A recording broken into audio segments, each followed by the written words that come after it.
तेरा मेरा रिश्ता क्या, तेरा मेरा रिश्ता क्या।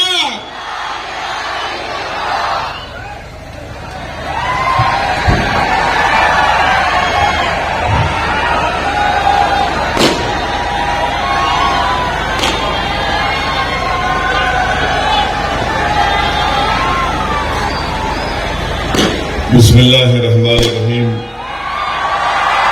अस्सलाम वालेकुम व रहमतुल्लाहि व बरकातहू।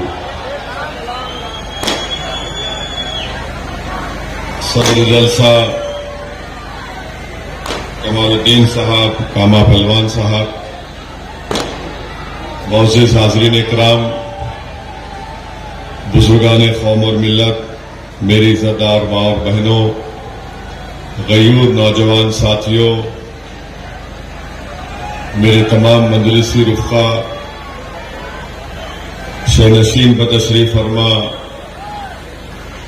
मालेगांव के आमदार रुकन असम्बली मोहतरम जनाब मौलाना मुफ्ती इस्माइल साहब, मेरे तमाम मंजलिसी साथी अब्दुल मालिक साहब, डॉक्टर खालिद साहब और शहनशीन पर बैठे हुए तमाम मौजूदीन, अज़ीज़ान मिल्लत, आप तमाम का बेहद शुक्रिया कि आपने अपना कीमती वक्त निकालकर आज के इस इंतखाबी जलसे में आपने शिरकत की। मेरे अजीज दोस्तों और बुजुर्गों, मैं आपके सामने इसलिए खड़ा हूं कि आपसे गुजारिश करूं कि 20 नवंबर के दिन आप तमाम लोग मुत्तहदा तौर पर अपने एक एक वोट का इस्तेमाल मुफ्ती इस्माइल साहब के हक में करें, जिनका इंतखाबी निशान पतंग है और ईवीएम की मशीन में उनका 5वां नंबर है। आप मुफ्ती इस्माइल साहब को वोट क्यों दें, इसलिए आपको देना है, ये मेरी आपसे गुजारिश है कि आप लोग देख रहे हैं कि हमारे वतन अजीज में पार्लियामेंट के अंदर नरेंद्र मोदी की सरकार ने एक वक्फ बिल को पेश किया और उस वक्फ बिल को जब पेश किया जा रहा था तो उस वक्त मजलिस इत्तेहादुल मुस्लिमीन की तरफ से मैंने उस बिल के इंट्रोडक्शन की मुखालिफत की और मैं आपके सामने बड़ी जिम्मेदारी के साथ कह रहा हूं कि बीजेपी और उनके तमाम साथी पार्टियां मिलकर भारत से वक्फ की जायदाद को खत्म करना चाहती है और बीजेपी के साथ शिंदे, बीजेपी के साथ अजीत पवार, और जब ये बिल पार्लियामेंट में पेश हुआ तो उस वक्त उद्धव ठाकरे के रुकने पार्लियामान लोकसभा में नहीं थे। मैं आपको बताने की कोशिश कर रहा हूं कि जब वक्फ का बिल पेश हुआ उस वक्त अगर पूरी दलीलों के साथ भारत के आईन का हवाला देते हुए अगर किसी एक रुकने पार्लियामान ने इस कानून को वक्फ को बर्बाद करने के लिए लाया जा रहा है, अगर ये किसी ने कहा तो उसका नाम असदुद्दीन ओवैसी और उस पार्टी का नाम मजलिस इत्तेहादुल मुस्लिमीन है। मेरे अजीज दोस्तों और बुजुर्गों, ये जो बिल लाया गया है, ये बिल सिर्फ नरेंद्र मोदी ये चाहते हैं कि मस्जिदों को, दरगाहों को, खानखाहों को, कब्रस्तान को, इन तमाम चीजों को छीन लिया जाए, वक्फ बोर्ड को बराए नाम रख दिया जाए एक पोस्ट ऑफिस की तरह। और आप लोग जानते हैं कि वक्फ अगर कोई करता है तो वाकिफ उसका मालिक नहीं होता, वो जब वक्फ करता है तो उसका मालिक अल्लाह सुब्हाना व तआला हो जाता है। अब मोदी ये चाहती है कि वक्फ की जायदादों को कैसे छीन लिया जाए कि मालेगांव के या यहां के जिले के कलेक्टर को इख्तियार दे दिया गया कि अगर कोई रोड चलता आदमी जाकर कलेक्टर से ये कह दे कि ये जायदाद वक्फ की नहीं है, तो कलेक्टर साहब इंक्वायरी ऑर्डर करेंगे और जैसे ही वो इंक्वायरी ऑर्डर करेंगे वो जायदाद वक्फ की नहीं रहेंगी। तावक्त है कि वो अपनी इंक्वायरी को मुकम्मल ना कर ले, और इंक्वायरी मुकम्मल करने के लिए कोई वक्त नहीं लिखा गया। अब कोई भी जायदाद पे कलेक्टर इंक्वायरी लिख देगा, जायदाद वक्फ की नहीं रहेगी, हम उससे महरूम हो जाएंगे। चाहे वो दरगाह हो, मस्जिद हो, कब्रिस्तान हो, खानखाएं हो। फिर इसमें यह भी इख्तियार दे दिया गया कलेक्टर को कि अगर कोई वक्फ औलाद करना चाहता है तो मोदी आजकल फजीलतुल शेख बन चुके हैं हनफी फिक़्ह के मामलात में। वो ये कह रहे हैं कि कोई वक्फ औलाद उस वक्त तक नहीं कर सकता जब तक वो अपनी बेटी के हुकूक को नहीं दे देता बाप के जायदाद में।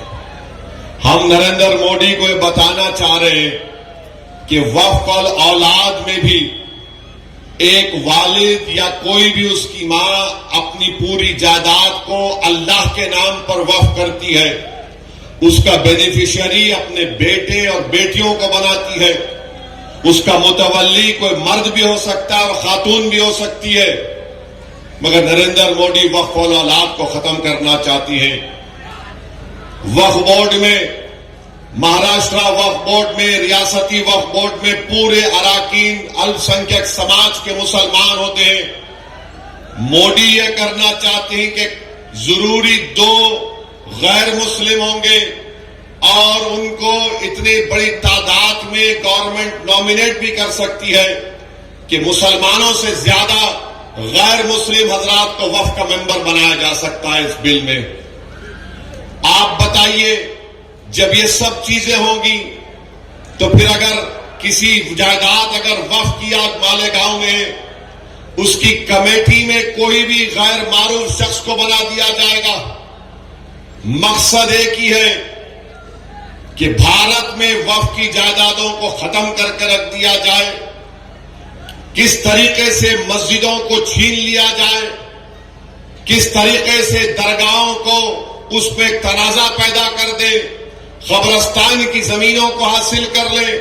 इवैक्यू प्रॉपर्टीज है, इवैक्यू प्रॉपर्टीज जो लोग अल्लाह के नाम पे वक्फ करके चले गए, मोदी बोल रहे नहीं अब नहीं रहेगा सेक्शन। वो लिमिटेशन पीरियड है जो हमारे हिंदू एंडोमेंट बोर्ड के जायदाद पर लिमिटेशन का कानून लागू नहीं होता, इस बिल में कहा जा रहा है कि वक्फ पर लागू होगा। मकसद एक ही है नरेंद्र मोदी का, मकसद एक ही है शिंदे का, मकसद एक ही है अजीत पवार का कि महाराष्ट्र से तमाम वक्फ की जायदादों को खत्म कर दिया जाए। और मोदी, अजीत पवार और शिंदे ये चाहते हैं कि जिस जायदाद का वक्फ का मालिक अल्लाह है, मोदी बोल रहे हैं कि मैं मालिक बनूंगा और कलेक्टर मेरा नायब बन जाएगा। ये पूरा मंसूबा इस बिल में बनाया गया। मैं आपको जिम्मेदारी के साथ कह रहा हूं और याद रखिए, ये अजीत पवार, ये शिंदे, ये फडणवीस, ये सब मिलकर ये साजिश कर रहे हैं कि किस तरह पूरे मुल्क में वक्फ की जायदादों को बर्बाद कर दिया जाए। बार बार मीडिया बोलती है कि तीसरी बड़ी जायदादें वक्फ बोर्ड के पास है, भारत सरकार और डिफेंस के बाद झूठ बोल रहे हैं। बोलते हैं कि वक्फ की जायदाद 8 लाख एकड़ चिल्लर है। मैं चैलेंज करके कह रहा हूं, आरएसएस, संघ परिवार, मोदी, अजीत पवार और शिंदे को सुनो, तुम्हारे कान में जो नफरत भरी हुई है उसको निकालो। तमिलनाडु, आंध्र प्रदेश, तेलंगाना और ओडिशा के 10 हिंदू एंडोमेंट बोर्ड की जायदादों को मिलाया जाए तो 9 लाख एकड़ हो जाती है। 9 लाख एकड़ हो जाती है और सारे भारत में बीजेपी वाले बाजा बजा रहे 8 लाख एकड़ है, 8 लाख एकड़ है। मैं अभी यूपी को नहीं मिलाया, महाराष्ट्र को नहीं मिलाया, बिहार को नहीं मिलाया, बंगाल को नहीं मिलाया। सिर्फ 4 रियासत में 9 लाख एकड़ हिंदू एंडोमेंट बोर्ड की है और ये तमाम फिरका परस्त बीजेपी और उनके साथियां बाजा बजा रहे कि नहीं 9 लाख एकड़ है, 7.5 लाख एकड़ है। मेरे अजीज दोस्तों और बुजुर्गों, ये बिल अगर कानून बनता है तो आपको और हमको एहतजाज करना पड़ेगा। ये बिल अगर पार्लियामेंट में पेश होगा कानून बनने के लिए तो असदुद्दीन ओवैसी जरूर उसकी मुखालिफत करेगा, मगर आपको मैं बाखबर कर रहा हूं कि आपको उठना पड़ेगा। जिस तरीके से पार्लियामेंट में CAA का जब बिल लाया गया, पूरी भारत की पार्लियामेंट में पूरी दुनिया ने देखा कि असदुद्दीन ओवैसी मोदी के 300 एमपियों के सामने कहा, जिस तरह महात्मा गांधी ने गोरे साउथ अफ्रीका में एक कानून को फाड़ा था, देख मोदी मैं तेरे इस काले कानून को फाड़ के रखता हूं, हम इसको नहीं मानते। तो क्या अगर मोदी ये गलती करेंगे, अजीत पवार शिंदे ये गलती करेंगे, इस बिल को कानून बनाने के लिए लाएंगे, क्या मालेगांव पूरा खड़ा हो जाएगा एहतजाज में, पुरअमन एहतजाज में? क्या आप अपनी वक्फ की जायदादों को बचाने के लिए एहतजाज करेंगे? क्या आप अपनी मस्जिदों को, खानखाहों को, दरगाहों को बचाने के लिए खड़े होंगे? तो लगाइए मेरे साथ नारा, नारे तकबीर। वक्फ का बिल हम नहीं कबूल करेंगे, वक्फ का बिल हम नहीं कबूल करेंगे, नहीं कबूल करेंगे। मेरे अजीज दोस्तों और बुजुर्गों, इस बात को जहन नशीन कर लीजिए, वक्फ का बिल मोदी इसलिए ला रहे कि वक्फ की जायदादों को खत्म करके रख दिया जाए। इनका मकसद एक ही है, ये नफरत करते हैं वक्फ की जायदादों से। मेरी आप सदैवन गुजारिश है कि इस पर गौर करिए। दूसरी बात जो मैं आपके सामने अर्ज करना चाह रहा हूं कि आप मुफ्ती इस्माइल साहब को वोट क्यों दें? मुझे एक बात बताइए, सारी दुनिया जानती है ये ऑटो वाला, इसको ऑटो किसने दिया? इसको ऑटो दिया मोदी ने,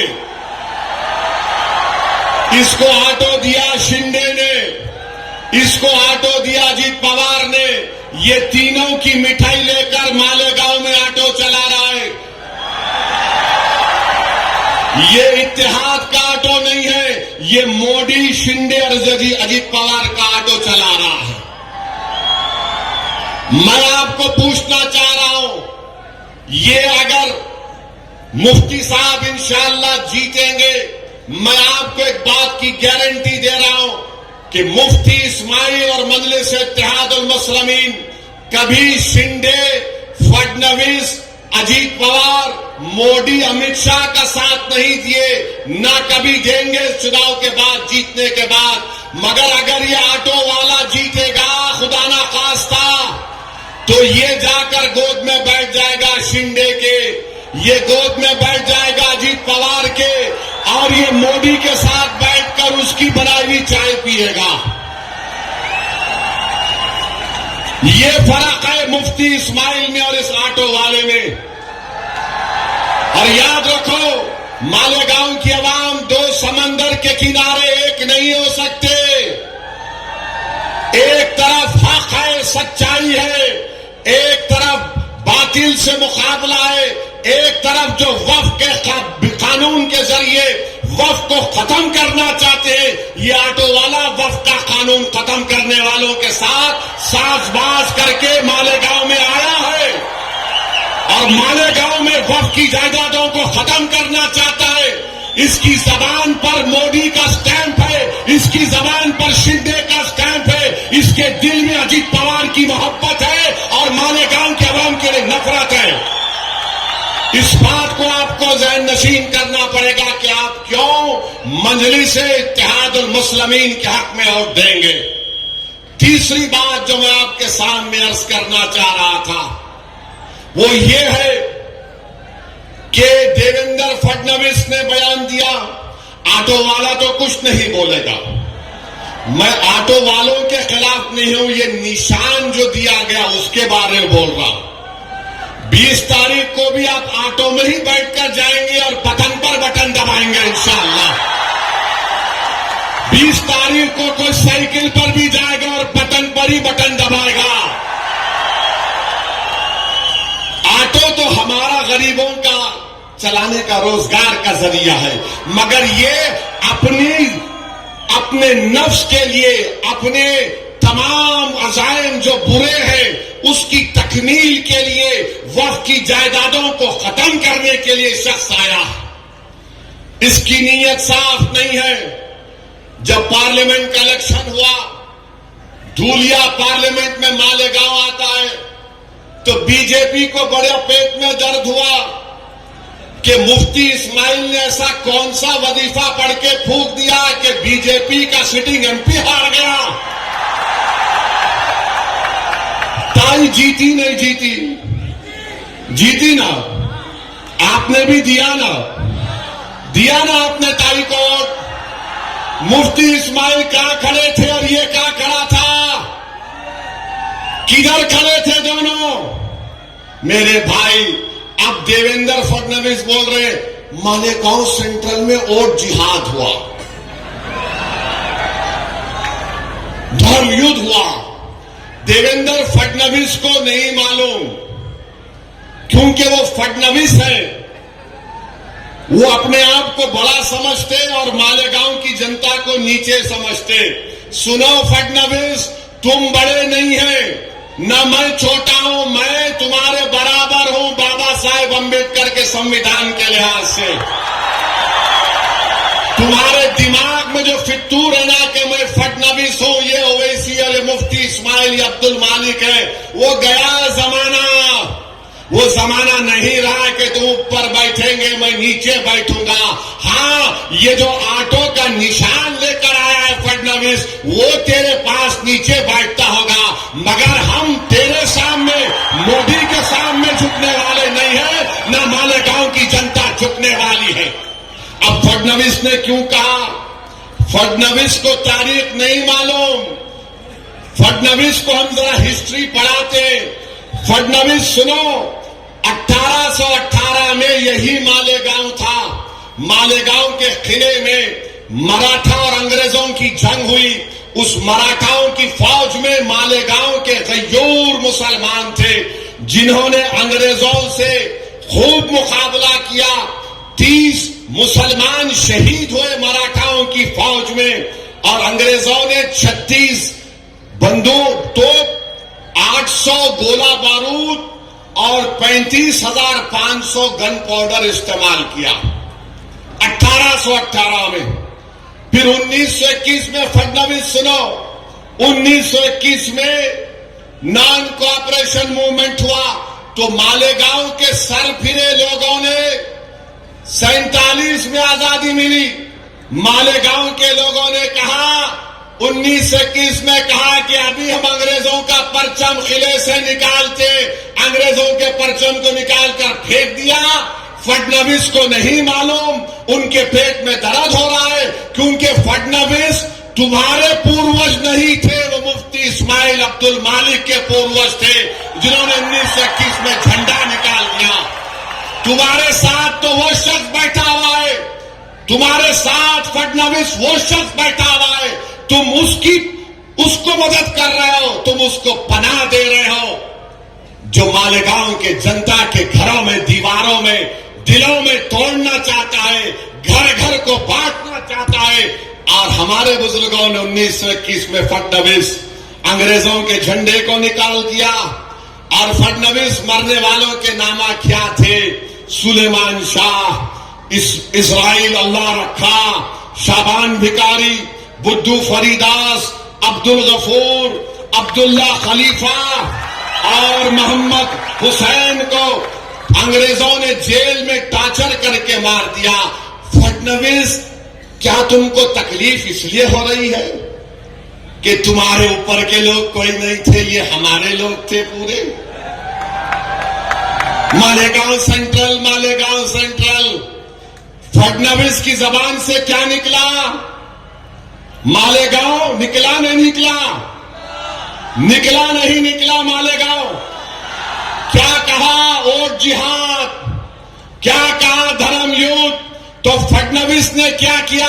अपने मोहरे को सामने कर दिया और मालेगांव की आवाम के सामने फडणवीस ने अपने मोहरे को, क्योंकि पार्लियामेंट का बदला लेना है, क्योंकि आपने बीजेपी को हरा दिया था, तो फडणवीस, शिंदे और अजित पवार ये चाह रहे कि पार्लियामेंट में तुम हमको हराए ना, अब हम हमारे मोहरे को सामने करेंगे ताकि दोबारा मुफ्ती इस्माइल मालेगांव के इत्तेहाद की ताकत पर कामयाब ना हो सके। समझ में आई मेरी बात? नहीं आई तो और बोलो खुल के, और बोलो। अभी 19 मिनट बाकी है, बोल सकता हूं मैं।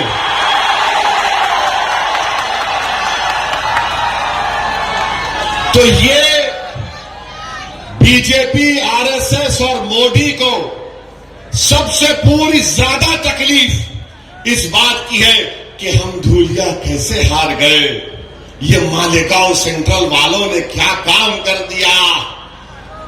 और इसीलिए फडणवीस बोल रहे वोट जिहाद धर्म युद्ध। अब ये वोट जिहाद धर्म युद्ध के माने मेरे को नहीं मालूम, मुझे इतना मालूम है कि 20 तारीख के दिन मालेगांव की आवाम अपने वोट की ताकत पर फडणवीस के मोहरे को हराएगी इंशाअल्लाह ताला। मुझे इतना मालूम कि मालेगांव की आवाम सुलेमान शाह, इजराइल अल्लाह रखा, शाबान बिखारी, बुद्धू फरीदास, अब्दुल गफूर की कुर्बानियों को ताजा कर देगी और शिंदे और अजीत पवार के चमचे को जीतने नहीं देगी इंशाअल्लाह ताला। जिस तरह इन हमारे शहीदों ने अंग्रेजों के झंडे को निकाल कर फेंक दिया, हम दोबारा यहां पर मोदी, अमित शाह, शिंदे, अजीत पवार का झंडा छुपा कर आने वाले को मालेगांव की सड़कों पर, मालेगांव में उसका झंडा लहराने नहीं देंगे, नहीं देंगे, नहीं देंगे। मालेगांव में परचम लहराएगा तो इत्तेहाद का परचम लहराएगा, मालेगांव में परचम लहराएगा तो गुलामाने मुस्तफा का परचम लहराएगा, मालेगांव में परचम लहराएगा तो आशिक़े रसूल का परचम लहराएगा, मालेगांव में परचम लहराएगा तो वक्फ की जायदादों को बचाने वालों का परचम लहराएगा, मालेगांव में परचम लहराएगा तो दरगाहों को आबाद करने वालों का परचम लहराएगा, मालेगांव में परचम लहराएगा तो दिलों को मिलाने वाले का परचम लहराएगा, बांटने वालों का परचम नहीं उठेगा, नहीं लहराया जाएगा इंशाअल्लाह। अब आपको फैसला करना है कि मुफ्ती इस्माइल को इस बुनियाद पर आपको वोट देना है। तुम क्या मोदी को कामयाब करोगे या मुफ्ती इस्माइल को कामयाब करोगे? बोलो। तुम क्या मोदी के एजेंट को कामयाब करोगे या अब्दुल मालिक को कामयाब करोगे? तुम क्या शिंदे को कामयाब करोगे या अपने आप को कामयाब करोगे? तुम क्या अपने आप को कामयाब करोगे या अजीत पवार की मिठाई लाकर बांटने वाले को कामयाब करोगे? ये फैसला मालेगांव की आवाम को करना। चौथी वजह कि आप क्यों वोट देंगे मुफ्ती इस्माइल को। महाराष्ट्र में एक शख्स ने रसूलुल्लाह सल्लल्लाहु अलैहि वसल्लम की शान में गुस्ताखी करने की कोशिश की। कोई आका की शान में गुस्ताखी नहीं कर सकता, नहीं कर सकता। जिसका साया नहीं उसकी गुस्ताखी कोई कर सकता है, जिसके लिए जमीन और आसमान को बनाया गया उसके लिए गुस्ताखी कर सकता है। जिसका उम्मती सुबह क़यामत तक रहेगा, जब तक कलमा पढ़ने वाला होगा क़यामत नहीं आएगी उस उम्मती का ये मुकाम। तो गुस्ताखी करने की कोशिश किया। ये आसमान की तरफ देखकर कोई थूकेगा तो थूक किस पे गिरता? क्या कोई बोलेगा मैं थूक के चांद की रोशनी को छुपा दूंगा? चांद की रोशनी को नहीं छुपा सकता। अब उसने बका, अनाब शराब बका, किसने एहतजाज किया? जो ऑटो का निशान लेकर आया या इम्तियाज जलील और मुफ्ती इस्माइल ने एहतजाज किया उसके खिलाफ, बोलो, तुम्हारे दिलों से सवाल कर रहा हूं। अगर आपके हमारे दिल में गुलामी है आका की, कमले वाले की, तो मजलिस इत्तेहादुल मुस्लिमीन ने एहतजाज किया। जब एहतजाज इम्तियाज जलील ने ऐलान किया मजलिस इत्तेहादुल मुस्लिमीन की तरफ से, तो लोग समझ रहे थे, ये एजेंट भी समझ रहा था मोदी का, नहीं पब्लिसिटी के लिए कर रहा है, पुलिस रोक लेगी उसको। जिस दिन जुलूस निकलने के, एहतजाज निकलने का टाइम आया, इम्तियाज जलील ने मुझे फोन किया, असद भाई, औरंगाबाद की पुलिस मेरे घर पे आई और बोल रही है कि आप नहीं जा सकते। मैंने कहा इम्तियाज जलील आप कबूल कर लो। इम्तियाज जलील बोले क्या बोल रहे आप? मेरा आसान है, कितने गाड़ी औरंगाबाद को आ गए? बोले असद भाई कम से कम 5000 आ गए। मैंने कहा उन पुलिस के आलादार से आप रिक्वेस्ट करो, ओके सर हम नहीं जाएंगे। हमको मालूम हुआ कि औरंगाबाद में अमित शाह आए हुए, उनके पास चले जाते हम। पुलिस वाले बोले नो ये नहीं हो सकता। बोले नहीं हो सकता, या तो मैं यहां जाऊंगा या तो बंबई जाऊंगा। ये कहां थे ऑटो का लेके? कहां थे ये? कहां थे ये? तुमको मोहब्बत नहीं है, नामूस रिसालत पर तुम्हारी जबान को ताला पड़ गया था मोदी की तरफ से, तुम्हारी जबान नहीं खुल रही थी। मालेगांव से भी कई गाड़ियां आई औरंगाबाद को, कम से कम 170 गाड़ियां आई थी, मगर ये कहां थे? ये प्यारे साजिश कर रहे थे कि कैसे मालेगांव में मोदी के परचम को लहराऊं, अजीत पवार की मिठाई खाऊं और शिंदे को कैसे लाऊं। मेरे भाई ये फर्क होता है एक आशिक रसूल में और एक सिर्फ जबानी दावा करने वालों में। इम्तियाज जलील ने जुलूस निकाला और महाराष्ट्र की तारीख में पुरअमन जुलूस निकला। लोग समझ रहे थे कि दंगा होगा, मगर जो आशिक रसूल होता है, जो मदीने के बाजारों में बिक जाता है, उसको कोई खरीद नहीं सकता। मेरे भाई जुलूस निकला, एहतजाज हुआ, दुनिया ने देख लिया। आप कहां थे? ये कहां थे? नजर नहीं आए। हम आपसे वादा कर रहे हैं मुफ्ती इस्माइल, इंशाअल्लाह आपके इत्तेहाद, आपके सियासी शऊर पर कामयाब होंगे तो मजलिस इत्तेहादुल मुस्लिमीन के एमएलएस जब महाराष्ट्र की विधानसभा में जाएंगे, हम एक प्राइवेट मेंबर्स बिल असेंबली में देंगे कि किसी भी मजहब के बड़े रहनुमा या जो भी है उनके बारे में कोई भी अनाप शनाप बकेगा, वो नॉन बेलेबल ऑफेंस होगा, उसको नोटिस नहीं गिरफ्तार करके जेल को भिजाना चाहिए। ये काम हम करेंगे। दूसरा हम ये काम करेंगे कि मराठा रिजर्वेशन का मुतालबा करेंगे। अब फडणवीस को बात समझ में आई नहीं आई नहीं मालूम, मगर ये हमारी तारीख है। इस बुनियाद पर भी आपको मुफ्ती इस्माइल को वोट देना है। पांचवी बात यह है कि अब्दुल मालिक पर गोली कौन चलाया? अब्दुल मालिक पर गोली कौन चलाया? बोलो कौन चलाया? डरना नहीं, जबान को नकारा खल बनाकर पुकार कर बोलो, कौन अब्दुल मालिक पर गोली चलाया? उसका नाम क्या है? बोलो। क्या तुम मालेगांव में गोली चलाने वाले को वोट दोगे या जो गोली खाकर कानून का लिहाज रखने वाले का साथ दोगे? बोलो। तुम गोली चलाने वालों का साथ दोगे, तुम जालिम का साथ दोगे या तुम मजलूम का साथ दोगे? किसका साथ देंगे आप? आप जालिम का साथ देंगे?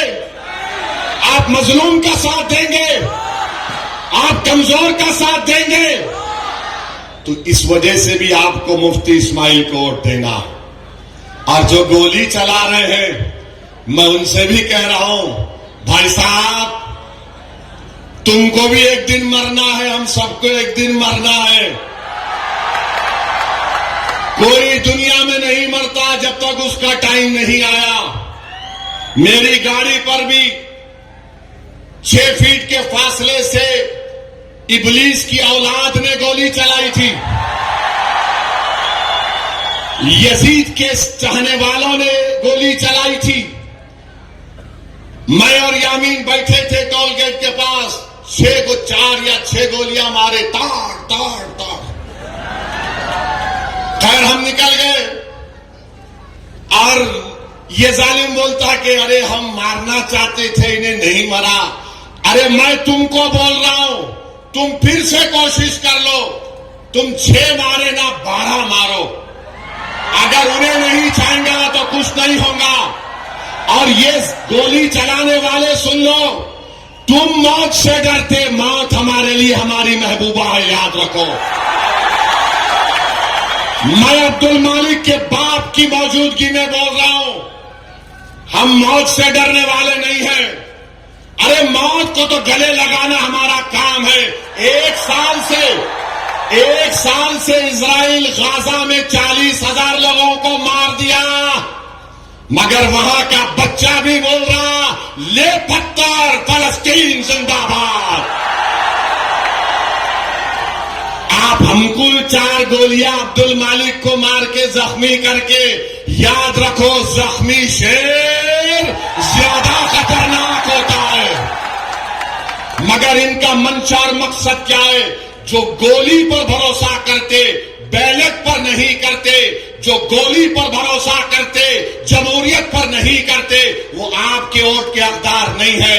याद रखो मालेगांव के गरीबों, याद रखो मेरी इज्जतदार मां और बहनों, तुम चाहे अंसारी हो या दखनी हो या कुछ भी हो, तुम चाहे मुसलमान हो या दलित हो, याद रखो अगर गोली का कल्चर शुरू हो जाएगा तो अब्दुल मालिक पर चली गई, कल तुम्हारी औलाद को मारा जाएगा, कल तुम्हारी बेटी बेवा होगी, कल तुम्हारे बच्चे यतीम होंगे। इसलिए गोली चलाने वालों का साथ हम नहीं दे सकते।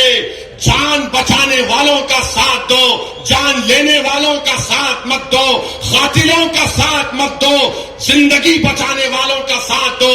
और वो है मजलिस इत्तेहाद और मुस्लिमीन, मुफ्ती इस्माइल को। इसलिए आपको वोट देना है, इसीलिए आपको वोट देना है। अब आप बोलेंगे एक और वजह बताओ सलुद्दीन।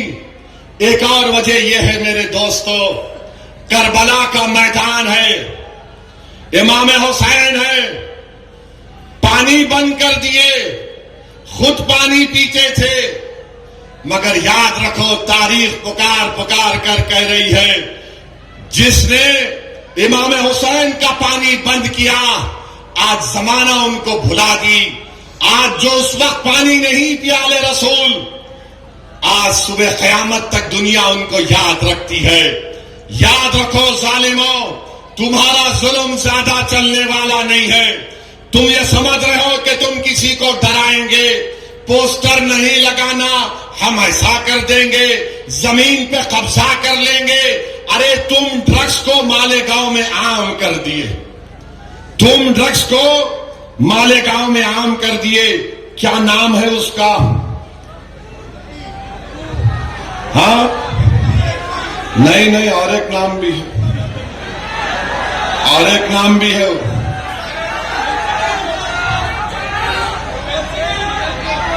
हाँ, ये जो ड्रग्स को क्या बोलते हैं? हाँ, ये बहुत से नाम है उसके। एक नाम आटो भी है। मालेगांव में आप देख लीजिए, ड्रग्स कौन आम कर रहा है। पुलिस जानती है कि ड्रग्स का कारोबार करने वाले कौन है। बच्चों की जिंदगियां बर्बाद कर रहे हैं, बच्चों को बर्बाद कर रहे हैं। तो जो शख्स नामों से रिसालत में आगे नहीं बढ़ा, जो शख्स यजीदियों की तरह बिहेव कर रहा है, गोली चलाने वालों का साथ दे रहा है, जो शख्स वक्फ की जायदादों को खत्म करने वालों का साथ दे रहा है। और याद रखो, ये जो आका की शान में गुस्ताखी किया कमली वाले की, अब बात जहन में आई कि मेरे अजीज दोस्तों और बुजुर्गों, जो रसूल अल्लाह सल्लल्लाहु अलैहि वसल्लम की शान में गुस्ताखी करता है, हदीस में आया कि वो वलदुल हराम होता है। वलीद बिन मुगीरा इसकी ऐब आका ने बयान कर दिए थे। अब जो एहतजाज नहीं किया तो क्या तुम उससे भी मिले हुए हो प्यारे? क्या तुम उससे भी डील कर लिए क्या? तो मेरे अजीज दोस्तों और बुजुर्गों, हम आपसे अदबन गुजारिश करने आए हैं कि 20 नवंबर के दिन आपको मुफ्ती इस्माइल साहब कोर्ट इसलिए भी देना है जो मालेगांव के हर मजहब के मानने वालों को साथ लेकर चल सके, जो मालेगांव के हर मसलक के लोगों को साथ लेकर चल सके, जो मालेगांव के हर फिरके के लोगों को साथ लेकर चल सके, जो मालेगांव के दिलों को जोड़ने का काम कर सके, जो मालेगांव के इख्तलाफात को कम करने का काम कर सके। ये काम सिर्फ मजलिस-ए-इत्तेहादुल मुस्लिमीन कर सकती है। ये शिंदे, अजीत पवार और मोदी का एजेंट नहीं कर सकता। ये सुनो मेरी बात को, अगर ये लोग अपनी साजिश में खुदा ना खास्ता लाखों बार कामयाब हो जाएंगे, ये हमारे घरों की दीवारों को तोड़कर रास्ता बना लेंगे। ये तुम्हारे घरों की दीवारों को तोड़कर रास्ता बना देंगे। मुफ्ती इस्माइल मजलिस कामयाब होगी तो तुम्हारे घरों की दीवारों का तहफ्फुज होगा, तुम्हारी बुनियादें मजबूत होंगी, इख्तलाफात कम किए जाएंगे। मैं आपसे दरख्वास्त कर रहा हूं कि मोदी, अमित शाह, अजीत पवार और शिंदे के मोहरे को कामयाब होने मत दीजिए। वो आपके वोट का मुस्तहक नहीं है। मुफ्ती इस्माइल कोई फरिश्ता नहीं है, ना मैं कोई फरिश्ता हूं, मगर जितनी बातें मैं आपके सामने रखा हूं, बताओ एक बात जो मैंने कही कि तुम क्यों देना चाहिए और क्यों उनको नहीं देना चाहिए। एक चीज बताओ मुफ्ती इस्माइल, बताओ, कोई बता सकता है? शिकायत होगी, मगर यह तो नहीं है कि मुफ्ती इस्माइल मोदी, अमित शाह, शिंदे, अजीत पवार का मोहरा है। ये तो नहीं बोल सकते कि मुफ्ती इस्माइल ने नामूस रिसालत के बारे में एहतजाज नहीं किया। ये तो नहीं बोल सकते कि मुफ्ती इस्माइल और मजलिस-ए-इत्तेहादुल मुस्लिमीन कभी भी बीजेपी, अमित शाह, शिंदे और अजीत पवार का साथ देगी। और हद तो ये है, ये कौन सी महाविकास अघाड़ी है? कांग्रेस भी लड़ रही है, समाजवादी भी लड़ रही है। ये क्या हो रहा है? कौन सा तुम्हारा अघाड़ी है? मकसद क्या है कि मोहरे को जिताया जाए, तुम्हारे इत्तेहाद को तोड़ा जाए, तुम्हारे इस बरसों की मेहनत पर पानी फेर दिया जाए। आज मालेगांव एक तारीखी मोड़ पर आया है। 20 तारीख इस बात को तय करेगा कि मालेगांव का इत्तेहाद मजबूत होगा या मालेगांव का इत्तेहाद कमजोर होगा। 20 तारीख इस बात को तय करेगा कि क्या जालिम को वोट पड़ेगा या जालिमों से पंजा आजमाई करने वालों का आप साथ देंगे।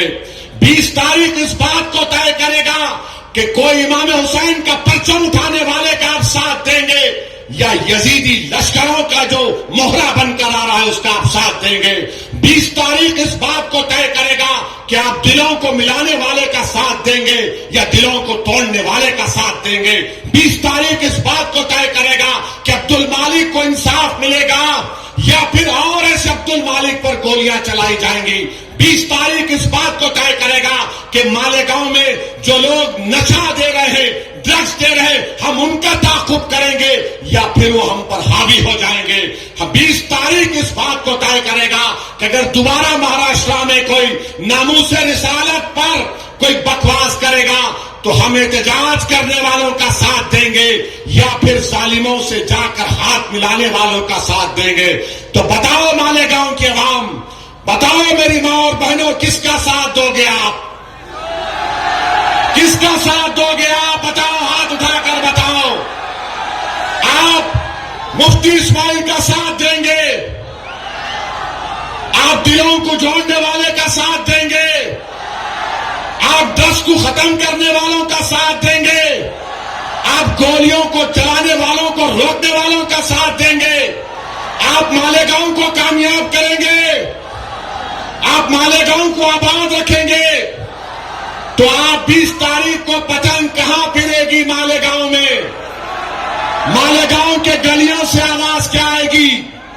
मालेगांव के घर से क्या आवाज आएगी?